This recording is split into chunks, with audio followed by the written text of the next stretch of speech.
Um homem fora saiu da vontade de Deus e assassinou um homem, e lá agora como pastor de ovelhas. Mas se Deus pré-ordenou qualquer coisa, é tão certo que acontecerá quanto Deus está no céu.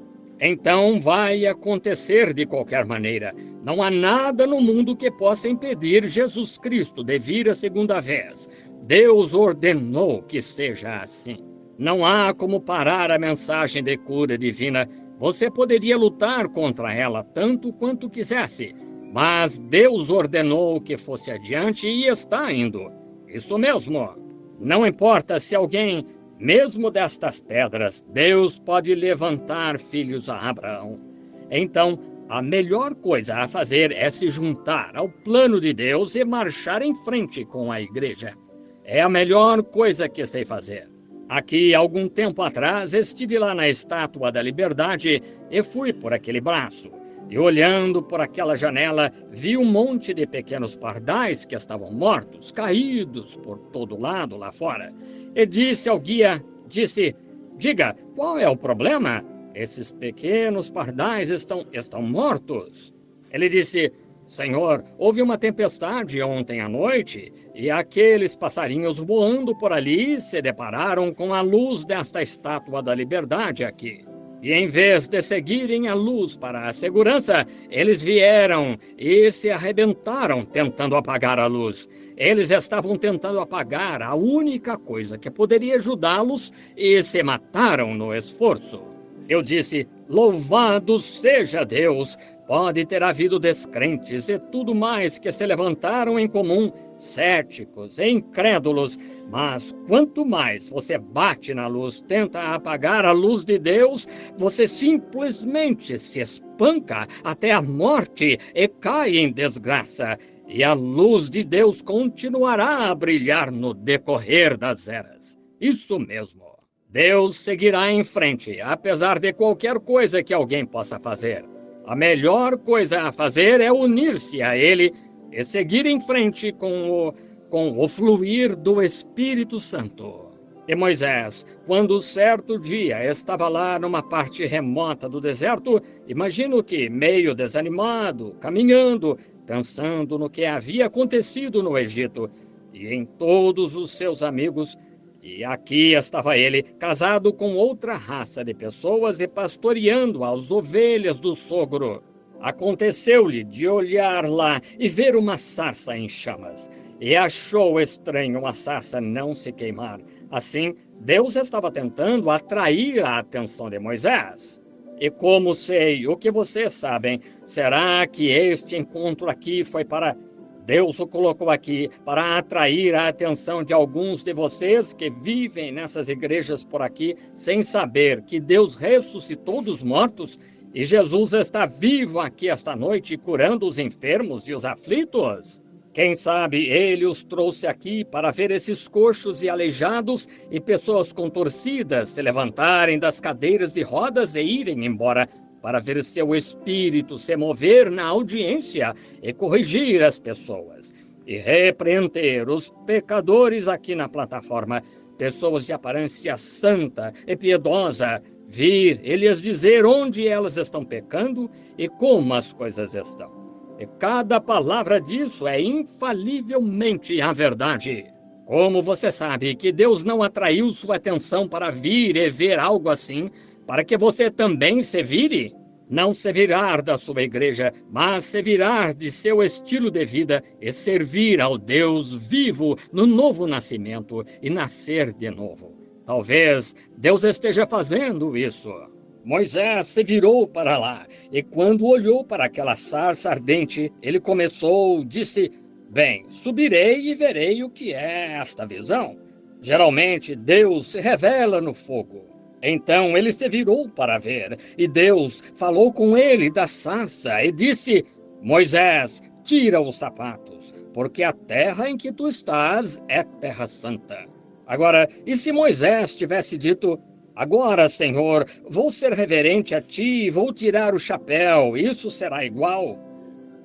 Deus não disse teu chapéu, ele disse teus sapatos. Agora, se eu disser, bem, eu me uno à igreja, não sou igual aos demais, Deus não disse se alguém não se unir à igreja. Ele disse, é necessário nascer de novo. Se ele não... Você diz, bem, eu vou a uma boa igreja. Tudo bem, mas não é esse o requisito. Aquele que não nascer da água e do Espírito, de modo algum entrará no reino. Deus tem um plano concreto, não importa quão boa qualquer outra coisa pareça.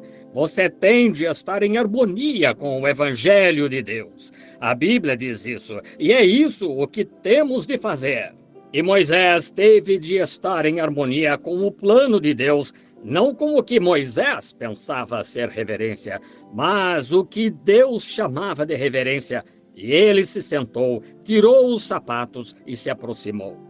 Ele disse, tenho ouvido os clamores do meu povo, e desci, e te enviarei para libertá-los. Vocês sabem que Moisés reclamou. Ele disse, agora olha, sou um homem pesado de boca, não sei falar muito bem e não sou eloquente, e assim por diante. Ele começou a reclamar, e Deus lhe disse que enviaria Arão. E então ele quis saber, disse, se ele poderia ver sua glória, o que ele lhes diria que tinha feito. E Deus disse a Moisés, que é isso na tua mão? Agora, o que quer que estivesse perto, Deus poderia ter usado qualquer coisa. Deus poderia ter usado uma sarça, mas Moisés tinha algo na mão. Ele disse, é uma vara.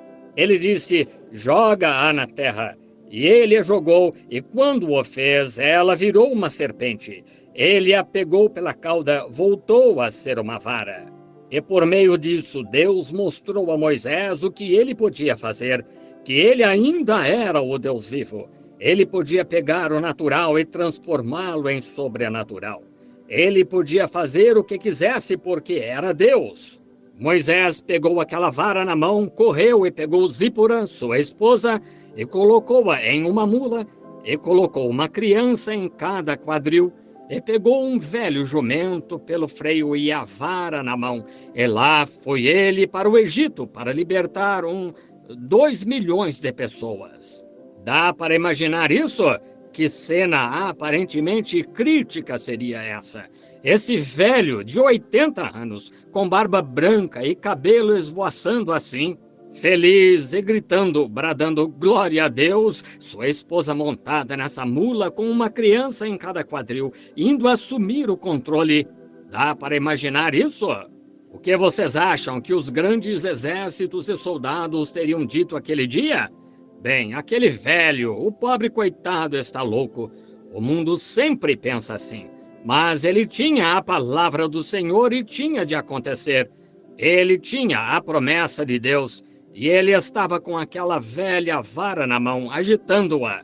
Agora, uma vara seca indo contra o grande exército do Egito que havia conquistado o mundo em seus dias. Milhares e milhares de carros, cavaleiros, lanceiros, as maiores unidades mecanizadas.